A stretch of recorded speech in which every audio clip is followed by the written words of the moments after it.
नमस्कार विद्यार्थी मित्रांनो, कशा आहात तुम्ही सर्वजण? आर आर क्लासेस या चॅनलवरती तुमचं सहर्ष स्वागत आहे. आपण आज बघणार आहोत थेवेनिन्स थेरम यावरील प्रॉब्लेम. एकदम सोप्या पद्धतीने शिकवणार आहे. जास्त काही कॉम्प्लिकेटेड नाही आणि कॉम्प्लिकेटेड करून सुद्धा मी शिकवणार नाही. जसा सुपरपोजिशनचे थेरम जे काही सुपरपोजिशन थेरम होतं त्यावरचे काही प्रॉब्लेम घेतले त्या पद्धतीनेच घेणार आहे. आणि मागच्या व्हिडिओमध्ये आपण थेवेनिन्स थेरम व त्यावरती जे काही छोटासा प्रॉब्लेम होता ते घेतलंय, स्टेटमेंट सुद्धा घेतलंय. सोप्या भाषेमध्ये तुम्हाला समजेल असे स्टेटमेंट आहे. आणि त्यानंतर अगोदरच्या व्हिडिओमध्ये सुद्धा सुपरपोजिशन थेरम मी शिकवलेला आहे. आज आपल्याला बघायचं थेवेनिन्स थेरम काय म्हणतो बघा. थेवेनिन्स थेरम मध्ये सर्वात महत्त्वाचं काय, आपल्याला दोन गोष्टी माहित पाहिजेत. मग ते दोन गोष्टी कोणत्या आहेत, एक तर व्हीटीएच कसा काढावा आणि त्यानंतर आरटीएच कसा काढावा. व्हीटीएच म्हणजेच काय, इक्विव्हॅलेंट सर्किट व्होल्टेज, म्हणजे त्या सर्किटचा जो इक्विव्हॅलेंट व्होल्टेज आहे तो म्हणजे व्हीटीएच. आणि त्यानंतर आरटीएच म्हणजेच काय, या सर्किटचा इक्विव्हॅलेंट रेजिस्टन्स म्हणजेच आरटीएच. हे दोन गोष्टी खूप महत्त्वाचे आहेत, ते आपल्याला काढता आलं पाहिजे. आणि काढल्याच्या नंतर थेवेनिन्स इक्विव्हॅलेंट सर्किट म्हणजे व्होल्टेज, म्हणजे काढलेला तुमचा व्होल्टेज व्हीटीएच आणि आरटीएच हे दोन्ही सिरीज मध्ये असायला पाहिजे. आणि त्याच्याच सिरीज मध्ये एक लोड असायला पाहिजे. मग आपल्याला काय म्हणतो बघा, प्रॉब्लेम काय सांगतोय, develop Thevenin's equivalent circuit across A and B in the network shown in figure. म्हणजे बघा, असा एक नेटवर्क दिलेला आहे आणि या नेटवर्कला थेवेनिन्स इक्विव्हॅलेंट सर्किट मध्ये रिड्रॉ करा म्हटले. मग काय करायचे ते करा. कुठलीही मेथड वापरा तुम्ही, केव्हीएल वापरा, केसीएल वापरा, त्यानंतर ओम्स लॉ वापरा, काही वापरा, काही घेणं देणं नाही. फक्त आपल्याला व्हीटीएच काढायचा आहे, आरटीएच काढायचा आहे आणि त्याला कशामध्ये लावायचं, सिरीज मध्ये. ओके. मग आता ए बी आहे, ह्या ए बी च्या अक्रॉस आपल्याला काय करायचं, व्हीटीएच काढायचं. कसं ते सांगतो मी तुम्हाला, लक्ष द्या आणि शेवटपर्यंत टिकून राहा. आणि शेवटपर्यंत जर टिकून राहिला तर 100% सांगतो मी, हे समजतंय. आणि एकदम असं हसत खेळत, जास्त काही कॉम्प्लिकेटेड नाही, डोक्याला ताण द्यायचं नाही, डोक्याचं काहीच दुसरीकडे विचार न घालता इथंच ठेवू, आपण कुठे जायचं नाही. पेन वही घेऊन बसा, व्यवस्थितरित्या मी तुम्हाला हे शिकवणार आहे. आणि एक्झाम मध्ये 100% येते. एमएसबीटी च्या एक्झाम मध्ये 100% येतंय म्हटलं तर येतंय, कारण राठोडचं सांगते मला तर काही विषय आहे का, काही विषय राहणार नाही. बघा आता आपल्याला काय, first step to calculate Vth और आरटीएच दोन्ही काढू शकता. तर आपण व्हीटीएच काढू. व्हीटीएच बघा काय म्हणताय, व्हीटीएच म्हणजे काय, याच्या अक्रॉस व्होल्टेज काढा म्हणते. कोणाच्या, ए आणि बी, ए आणि बी च्या अक्रॉस व्होल्टेज. म्हणजे इथला व्होल्टेज म्हणजेच काय, व्हीटीएच. व्हीटीएच म्हणजेच काय, थेवेनिन्स व्होल्टेज. मग याच्या अक्रॉस व्होल्टेज काढायचा. मग याच्या अक्रॉस जर काढलं काय आणि याच्या अक्रॉस काढलं काय, एकच आहे. 3 ओहमच्या अक्रॉस काढलं काय आणि ए बी च्या अक्रॉस काढलं काय, सारखाच आहे. कारण इथं कसं पॅरलल कॉम्बिनेशन आहे. आणि पॅरलल कॉम्बिनेशन मध्ये व्होल्टेज सेम असतो ना पिलू, असतो ना. हा, व्होल्टेज तर सारखा असतो पॅरलल कॉम्बिनेशन मध्ये. मग इथला व्होल्टेज आपल्याला काढता येते ना बघू. बघ आता कसं काढायचं. आपण काय करू अगोदर व्हीटीएच काढू. To calculate VTH. काय करायचं आपल्याला, व्हीटीएच काढायचं आहे. मग व्हीटीएच काढत असताना एक पद्धती बा खूप महत्वाची, एकदम खतरनाक आहे. बघा ते काय, जेव्हा ओपन सर्किट आहे तेव्हा त्याच्यातून करंट फ्लो होत नाही. आणि जर करंट फ्लो होत नसेल तर त्या ठिकाणी रेजिस्टन्स काही घेणं देणं नाही. म्हणजे हे दोन कसे आहेत, ओपन, याच्यातून करंट जाणार का, ह्याच्यातून जाणारच नाही. ह्या रेजिस्टन्स काही घेणं देणं काही उपयोग, काहीच उपयोग नाही. मग त्याला एलिमिनेट करून टाका, काढून टाका. हे डमी आहेत, रिडंडंट आहेत, म्हणून ह्याला काय काढून टाकायचा आणि सर्किट रिड्रॉ करायचा. मग सर्किट रिड्रॉ करू आपण. बघा जमते का, सोपं आहे, जास्त काही आवड नाही, एकदम चिल्लर आहे. केसीएल लावा, केव्हीएल लावा, काही लावा, काही घेणं देणं नाही. हे किती आहे, 4. त्यानंतर हा किती आहे, 3. त्यानंतर हा किती आहे, 4. आणि हा किती आहे, 20. हा काय प्लस, हा मायनस. म्हणजे हे दोन आपण काढून टाकलो, कारण ह्याच्यातून करंट फ्लो होतो का, होतच नाही. मग आपल्याला याच्या ह्या 3 ओहमच्या अक्रॉसचा आपल्याला काढायचा आहे व्होल्टेज. कुठल्या, ह्या. मग कसं काढायचं, या ठिकाणी मला सांगा. ओम्स लॉ ने बी काढता येते. ओम्स लॉ काय, हे दोन सिरीज मध्ये आहेत, ती कसे आहेत सिरीज मध्ये, हे दोन सिरीज मध्ये. मग इथलं दोघांचा 8 आला, ह्या 3 ला काही छेडछाड करू नका, तसंच राहू द्या. आणि त्यानंतर हे जे काही व्होल्टेज आहे ते डिवाइड होतो. व्हीडीआर रूल ने जो वापरता येत असतं. आपण तर व्हीडीआर रूल ने मागच्या वेळेस घेतलेला आहे. आता यावेळेस काय आपण केसीएल च्या माध्यमातून घेऊयात, नाही केव्हीएल च्या माध्यमातून घेऊयात. म्हणजे ते पण स्टेप तुम्हाला पूर्ण यायला पाहिजे ना, नाहीतर एकच येईल तर दुसरा काही फायदा आहे का, काही फायदा नाही. मग आपण काय करू, या ठिकाणी असा एक करंट घेऊ आणि त्याला आपण नाव देऊ I1 आणि म्हणू आपण apply KVL to the circuit. मग ह्याला काय करायचं, आपल्याला केव्हीएल अप्लाय करायचा. मग केव्हीएल अप्लाय करत असताना साइन ऍडजस्टमेंट करून घ्या. करंट हा पॉझिटिव्ह कडून निगेटिव्ह ला जातो, म्हणजे इथून निघाला करंट तर असा करंट फिरत असतो. इथं पॉझिटिव्ह, इथं negative, positive negative, positive negative अशी साईन देऊन घ्या. सोपं आहे ना. साईन देताना फर्स्ट पॉझिटिव्ह, सेकंड निगेटिव्ह. मग आपण काय करू माहितीये का, केव्हीएल काय म्हणतो माहितीये का, ह्या व्होल्टेजचा, ह्या सर्किटचा जो काय अल्जेब्रिक समेशन आहे इक्वल टू 0 असतो. अल्जेब्रिक समेशन म्हणजे काय, तिथला व्होल्टेज आला, व्होल्टेज ड्रॉप आला, ह्याचं जेव्हा तुम्ही समेशन करता तेव्हा त्या सर्किट इक्वल टू किती व्होल्टेज असतो, 0. मग ते आपण काढून घेऊयात. मग या ठिकाणी मला सांगा, इंटर करणारी साईन घेऊ का लिव्हिंगची घेऊ, सांगा बरं. बरं चालेल, इंटरव्हॅली घेतो. चला इंटरव्हॅली घेऊ आपण.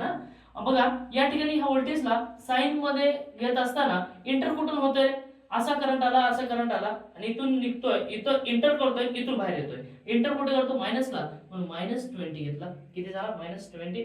त्यानंतर इंटर इथं बघा, इंटर कुठं होतोय, प्लसला होतोय, म्हणजे प्लस प्लस. मला सांगा इथं 4 आहे, काय 4. व्होल्टेजला आपल्या म्हणजे ह्या रेजिस्टन्सला व्होल्टेजच्या फॉर्म मध्ये लिहायचंय. मग ते कसं लिहिता येईल आपल्याला, मला सांगा V equal to I into R आहे का नाही, V equal to I into R आहे ना, फॉर्म्युला आहे ना. मग मला व्होल्टेज लिहायचा आहे, मी I इंटू R लिहिलं तरी व्होल्टेजच झालं ना. हे लिहिलं काय, हा लिहिलं काय, बरोबर.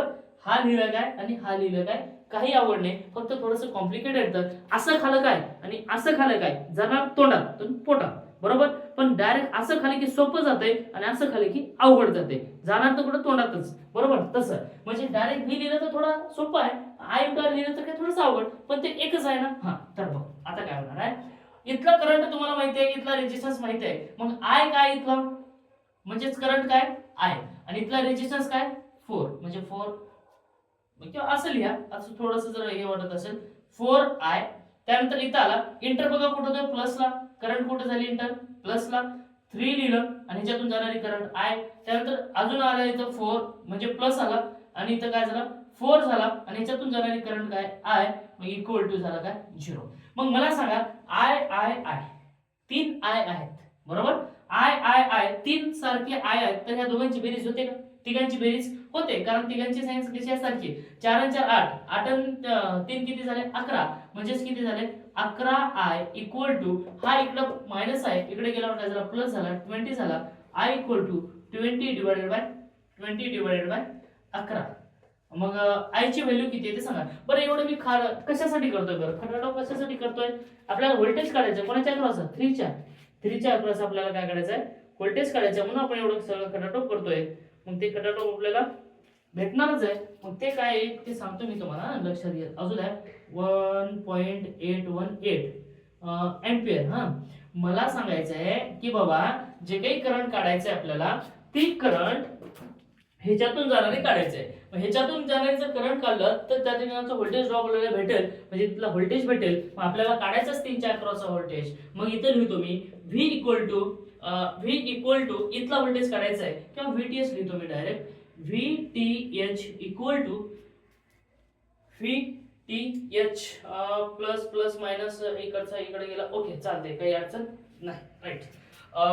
तर या ठिकाणचं आपल्याला काढायचं काय काढायचं, आपल्याला इथला व्होल्टेज काढायचा आहे. व्होल्टेज इथला 3 झाला, 3 इंटू I ची व्हॅल्यू तुम्हाला माहिती आहे, 3 इंटू 1.818. मग या ठिकाणी जे काही VTH येतो तो आपला डायरेक्ट VTH आलेला आहे. मग ते मल्टिप्लाय करून टाका, म्हणजे सोपं आहे. काय आहे बघा, 3 इंटू 1.818, मग काय येतो 5.45. ओके, इथला जे काही व्होल्टेज आला VTH किती आला बघा, 5.454 व्होल्ट आला VTH. आता काढायचं का आपल्याला, सिंपली काढायचं RTH तुम्हाला काढता येतो का नाही सांगा बरं मला.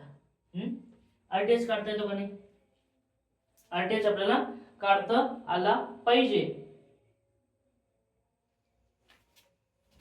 2 3 1 मिनिट थोडीशी मिस्टेक झाली आपली या ठिकाणी, एकच मिनिट. या ठिकाणी 2 आहे, या ठिकाणी 2 आहे, नाहीतर राहू दे, इथे हे 4च राहू द्या. या ठिकाणी सुद्धा 4 घ्या, 4 ओहम. काही फरक पडत नाही, कारण वरती 4 आहे, पण इथे मी घेताना की वरती 2 होता, इथे घेताना मी 4 घेतलाय. राहू द्या, काही फरक पडत नाही, ऍज इट इज राहू द्या. फक्त इथली जी काही व्हॅल्यू आहे ती व्हॅल्यू थोडीशी चेंज करून घ्या, म्हणजे तुम्हाला समजून जाईल, राईट. त्यानंतर आता नेक्स्ट काढायचं का आपल्याला RTH. आता काढायचं का आपल्याला RTH टू कॅल्क्युलेट RTH काय काढायचं आपल्याला RTH काढायचं आहे. RTH काढत असताना लोड रेजिस्टन्सला ओपन करा, करंट सोर्सला ओपन करा आणि व्होल्टेजला शॉर्ट करा. मग कसं करणार बघा, या ठिकाणी असा व्होल्टेज सोर्स आहे राईट, त्यानंतर इथला रेजिस्टन्स, इथला, त्याच्यानंतर इथला रेजिस्टन्स, त्याच्यानंतर इथला सुद्धा रेजिस्टन्स राहू द्या आणि इथला सुद्धा रेजिस्टन्स राहू द्या. मग हा किती आहे 4 ओहम, त्यानंतर इथं हा शॉर्ट झाला आणि हा सुद्धा किती 4 ओहम आणि हा सुद्धा किती आहे 3 ओहम आणि हा आहे 5 ओहम आणि हा किती आहे 6 ओहम राईट. इथपर्यंत आला. मग मला सांगा RTH काढायचे कोणा ए आणि बी च्या अक्रॉसचा, कोणाच्या ए आणि बी च्या अक्रॉसचा RTH आपल्याला फाइंड आउट करायचा आहे. मग काय करणार, हे दोन कसे आलेले सांगा बरं, पॅरलल आहेत का दोन, दोन कसे आहेत पॅरलल का सिरीज, काय आहेत सांगा बरं, हे दोन कसे आले सिरीज या पॅरलल, फटाफट फटाफट सांगा बरं, सिरीज का पॅरलल, म्हणजे दोन आले कसे सिरीज मध्ये. मग आपण या ठिकाणी R इक्विव्हॅलेंट ह्या दोघांचा R इक्विव्हॅलेंट घेऊ आपण. ह्या दोघांचा R इक्विव्हॅलेंट जर घेतला तर आपला किती येतो बघा, 4 + 4 इक्वल टू आले किती 8, 4 + 4 किती 8. हा एक लक्षात ठेवा, काय लक्षात ठेवायचं आहे, इकडचा जर RTH काढायचं असेल तर इकडून बघत असताना सर्किटच्या अपोजिटच्या साइडने सोडवा, कारण इकडनं जर सोडवलं तर खूप खूप प्रॉब्लेम होईल. ना कधीही पण ज्याच्या क्रॉस काढायचा त्याच्या अपोजिटच्या डायरेक्शनने, म्हणजे अपोजिटच्या साइडने इकडून काढायचं असेल तर इकडून सॉल्व्ह करायला घ्यायचं कधी पण. हा R इक्विव्हॅलेंट आला, मग या दोघांचं मिळून एकच आलेला आहे. मग या ठिकाणी हा 5 आला आणि या ठिकाणी हा 3 आहे आणि त्यानंतर हा सुद्धा 6 आलेला या ठिकाणी. आता इथे किती आला, हा 8 आणि हा किती आला 3 आणि हा किती आहे 5 आणि हा किती आहे 6. इथं काय A आणि B. बघा इथं सोपं आहे.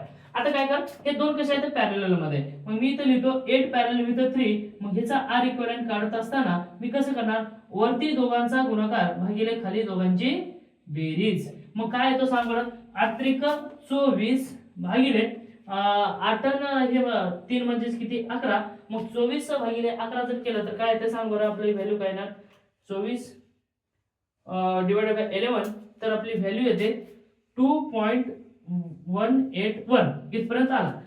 मग ह्या दोघांचे मिळून आला. आता काय करायचं, या दोघांचे मिळून एकच झालेलं आहे. मग सर्किट अशा प्रकारे ड्रॉ करा, हा असा ड्रॉ करा आणि त्यानंतर हा असा ड्रॉ करा. थोडंसं इथं चमकेल बरं का, थोडंसं इथं 8 आहे, थोडं लक्ष असू द्या. या ठिकाणी आला हा दोघांचे मिळून किती झाला, एवढा झाला. हे किती 2.181 आणि हा किती आहे 5 आणि हा किती आहे 6. आपल्याला काढायचं इथला RTH. मग मला सांगा, आता मला सांगा या ठिकाणी हे दोन्ही कसे आहेत रे, तिन्ही कसे आहेत सिरीज मध्ये आहेत ना, सगळे कसे सिरीज, 5 सिरीज मध्ये, 2.181 सिरीज मध्ये, 6 पण सिरीज मध्ये. मग बाबू सगळे सिरीज मध्ये असतील तर सोन्या सांग ना किती येते या ठिकाणी, किती येणार. आता सगळे सिरीज मध्ये आलो, सिंपली आपल्याला ऍडिशन तर करावं लागेल ना. मग सांग इथं RTH इक्वल टू सिंपली काय करायचा, ऍडिशन करायचा. मग काय येतो 5 प्लस 2.181 प्लस 6. मग किती येतो सांग, RTH इक्वल टू किती येतो, फटाफट फटाफट 7 11 11 13.18 येतो. 5 प्लस 6 प्लस 2.181 तर किती आला बघ 13.181 ओहम इथपर्यंत आला. मग आपल्याला सांगितलंय, काय सांगितलंय की बाबा हे जे काही प्रॉब्लेम आहे त्याला इक्विव्हॅलेंट सर्किट मध्ये, थेवेनिन इक्विव्हॅलेंट सर्किट मध्ये ड्रॉ करा, बस. बाकी काय सांगितलंय का, काही सांगितलेलं नाही, फक्त इक्विव्हॅलेंट सर्किट करायचंय. मग आता या ठिकाणी लिहायचं ड्रॉ थेवेनिन्स इक्विव्हॅलेंट सर्किट. काय करायचं आपल्याला, थेवेनिन्स इक्विव्हॅलेंट सर्किट ड्रॉ करायचं आहे. मग ते करत असताना या ठिकाणी असा व्होल्टेज आला, त्यानंतर इथं असं रेजिस्टन्स आला आणि या ठिकाणी A आणि B आपल्याला काय दिलेलं आहे, A आणि B. इथं असेल तुझा जे काही लोड असेल ते असू शकतो. या ठिकाणी हा असेल VTH आणि हा जो काही आहे तो असणार आहे तुमचा RTH. मग हे जे काही लोड आहे ते लोड ऍज इट इज. मग मला सांगा VTH किती आला होता आपला, कुठं कुठं कुठं कुठं कुठं हे माहित आहे किती आहे 5.45, किती 5.454 आणि RTH किती आला बीता आहे किती आहे 13.181. सोपं आहे का नाही, सोपं आहे ना. इथपर्यंत झाला. प्रूव्ह झाला. बस एवढंच काढायचं आहे. आणि चॅनलला जर तुम्ही आतापर्यंत सबस्क्राईब जर केला नसेल तर करून घ्या आणि मित्र मैत्रिणीपर्यंत पाठवण्याचा प्रयत्न करा, करून त्यांचे पण डाऊट हे क्लिअर होतील. आणि कमेंट करत चला. आणि खरंच व्हिडिओ जर आवडला असेल तर लाईक करा, शेअर करा आणि सबस्क्राईब करायला मात्र विसरू नका. Thank you, take care, bye bye, all the best.